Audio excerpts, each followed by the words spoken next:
Kita nyo to. Tibak to guys, tibak. Hindi talaga ako nagsusuot ng ganito. Oh my God, sama sa pakiramdam pag suot to. Komportable pa rin ako dun sa ordinaryong panty.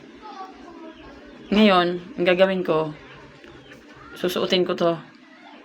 Tapos, akitin ko sa dudong. Pakita ko sa kanya kung ano magiging reaksyon niya. Kung matutuwa ba siya o magagalit ba siya. Tingnan natin kung anong reaksyon niya. A few moments later. Init. Init na talaga sa Pilipinas. Summer na, oh. Ano dong, mainit. Oh, ang daming dumi. Uy, Ito eh. ano yan? Nan. Ano yan? Bakit ganyan yung panty mo?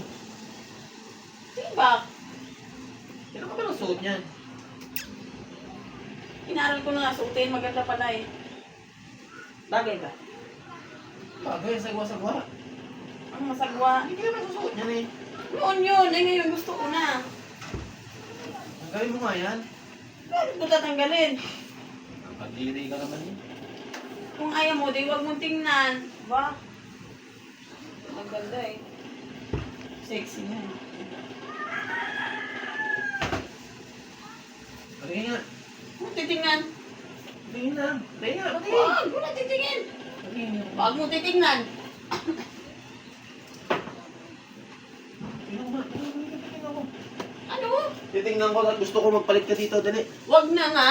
Titingnan ko at palitan natin. Ako magpapalit yan, ako. Sabi ko kung ano reaction mo.